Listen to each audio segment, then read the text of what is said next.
On demand of certain students, I would like to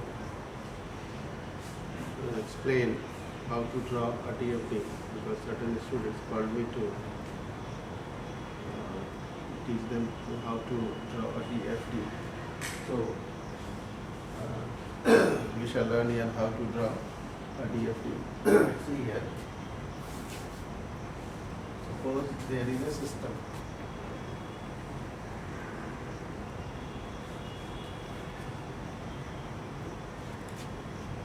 In which there is an output say A. Now there is an output X. Say there is another output Z.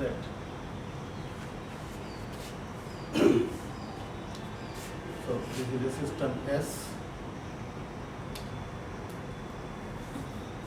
This is the system S, into which input is A and the output is X as well as Z. Now the source of A is say S1 and the sink is S2 and S3.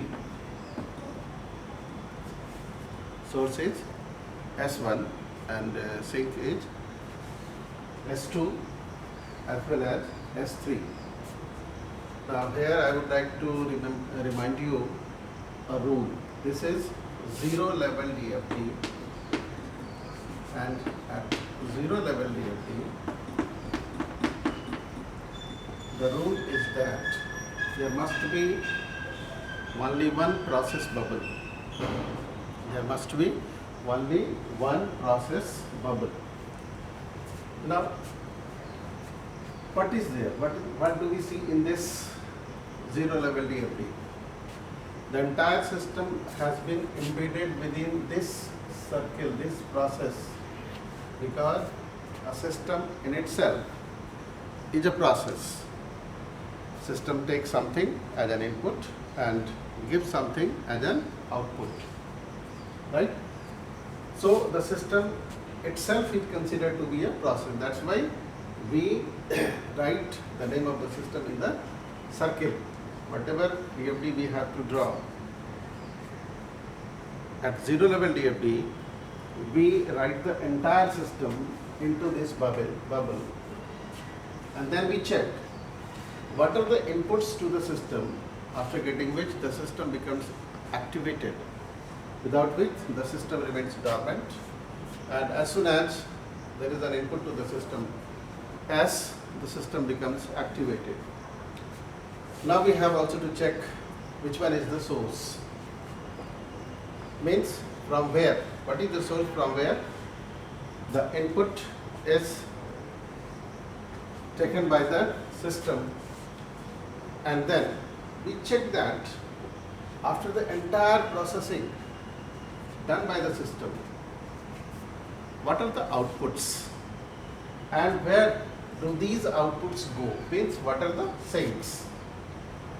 So this is just a sample, and we find here X is an output, Z is another output.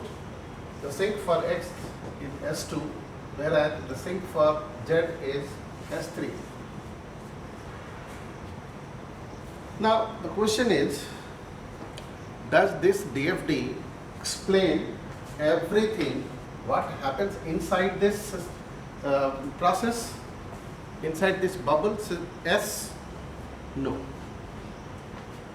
This zero level DFT only signifies what is the source, what are the inputs,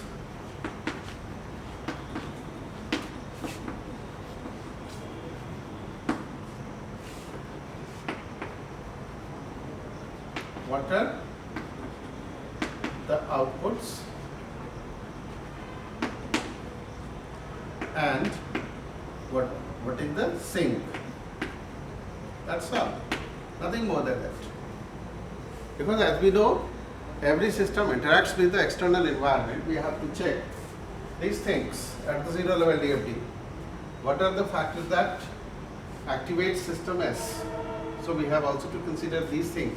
What is the source from where S receives an input, and what are the sinks to which the outcomes of the S enters, goes. So at the zero level, we are able to understand only this. But what happens inside the system, we are unable to know.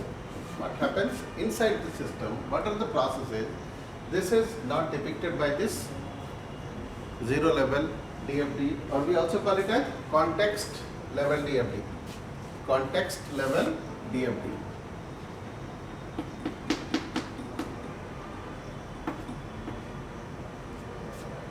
Right. Now, we have to see what are the processes inside the S that converts this input A into output X and Z. What are those transformations that happens inside the S, this process, which converts this A into X and Z. To know this, we will have to decompose this bubble, zero level bubble. So to decompose this, we will have to enter into next levels of DFT, first level, second level, third level, and so on, as many as we can go. So this zero level DFT has now to be decomposed into next level, that is first level. So while entering into the first level, we would know a rule that the inputs and outputs in next level must be maintained, that should not change. Whatever is input at this level and whatever output is at this level must be maintained at first level. This should not change. Normally what happens, most of the students makes this error. At one level they show input is something, output is something, but while they go into the next level, the input changes as well as output also changes. This should not happen, because we simply elaborate what happens inside this process bubble. So how can the input or output change? This won't change. So the rule is here, when we enter into next level, next lower level, the input as well as output must be maintained. So now we enter into first level DFT of this one. This is zero level.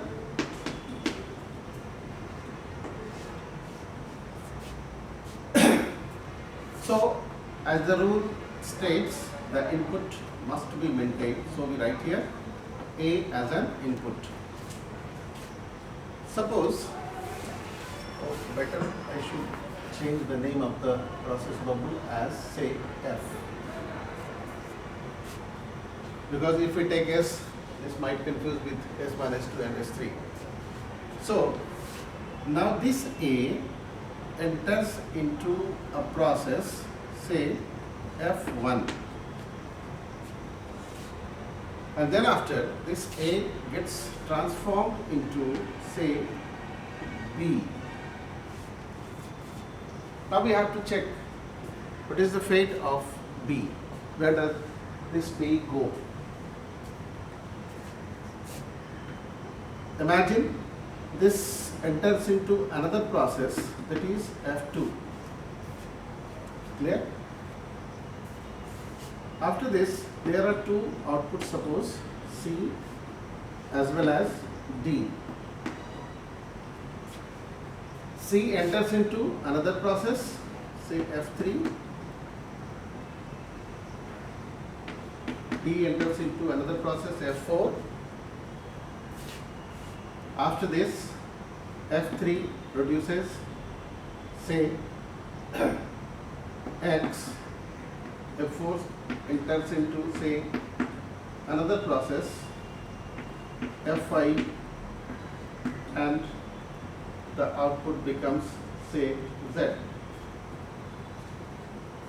Okay? So,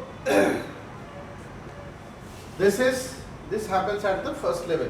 We started with A, and finally we got our desired output X as well as Z. So we see here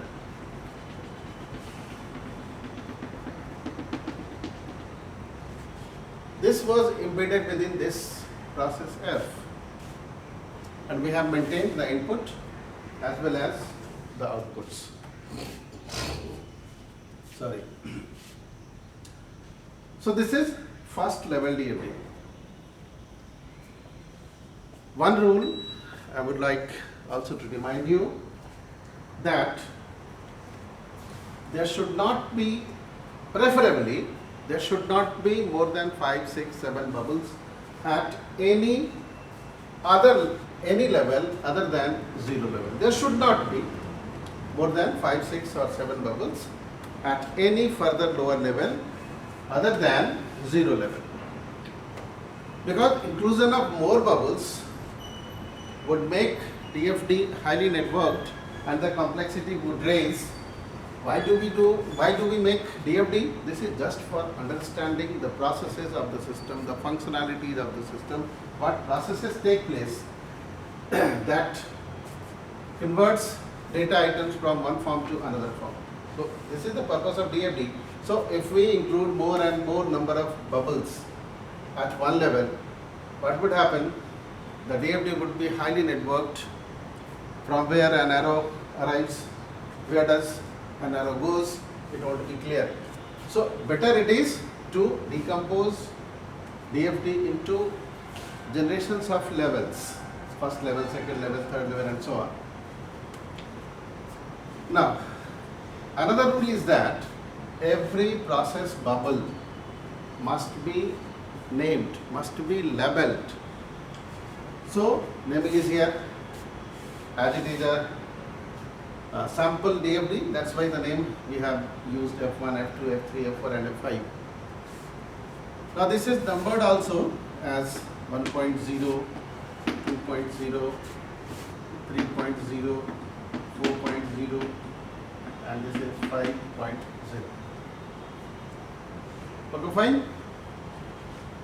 So we have maintained one rule, that input and output of one level must be maintained at the next lower level. So this is first level DFD. Okay, fine. Now suppose we think that there are more smaller processes inside 2.0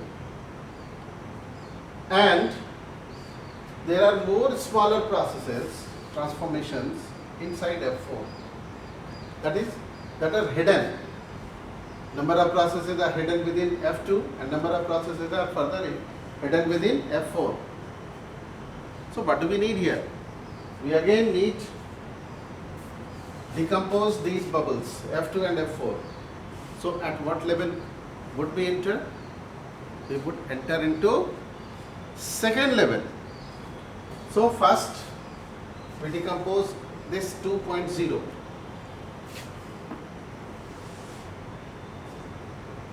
So we have to remember this rule, that the input and output at the next lower level must be maintained. So we will start with input B. Okay. Now B enters into a process, then it is, say, reduced into B1. After this B2, B3,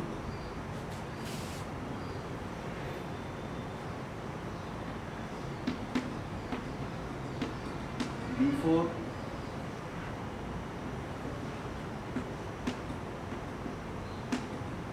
B5, say, then it is C and say D. So look here, input B, output C and D are well maintained here. Okay, C enters into F3, we would leave here. D enters into F4, we would leave here. So this is hidden within this bubble F2. Now labeling of these process bubbles. Say this is F21, F22, F23, F24 and F25. Okay, the numbering is 2.1, 2.2, this is 2.3, 2.4 and 2.5. So this one is second level DFT of 2.0 process bubble 2.0. Now we have also to take this 4.0 into next level, second level. The input is say D, it enters into another process and here it is D1, say D2 and then it is converted into E. Say this is F41, F42, F43. The numbering is done here 4.1, 4.2, 4.3. So this is second level DFT of 4.0. Fine. Here again we have maintained the inputs and outputs and the number of bubbles in this case is 5. That one is also maintained. In this case the number of bubbles is 3. We also call DFT as bubble chart. Why? Because our emphasis is more and more on the process bubbles, the transform bubbles. That's why DFT is also known as bubble chart.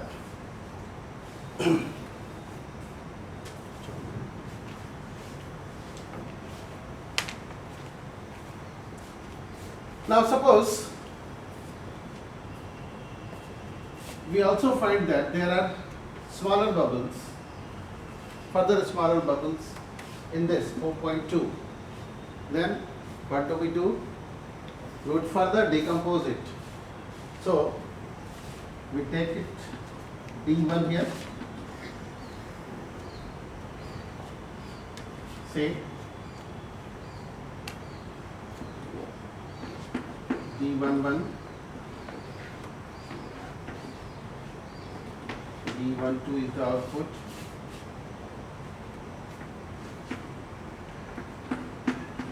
D13, D14,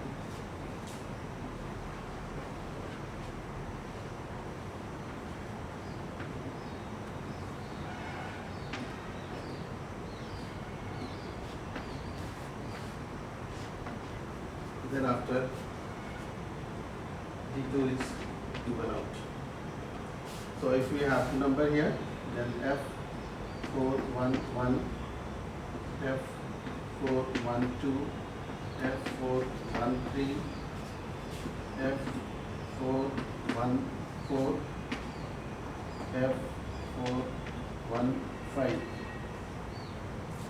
Okay. Now, at what level this DFT is? Is it second level or is it third level? Because this is the decomposition of a bubble of second level, either this one or that one. So this is third level DFT of which one? 4.2. Similarly, suppose it is further divided, decomposed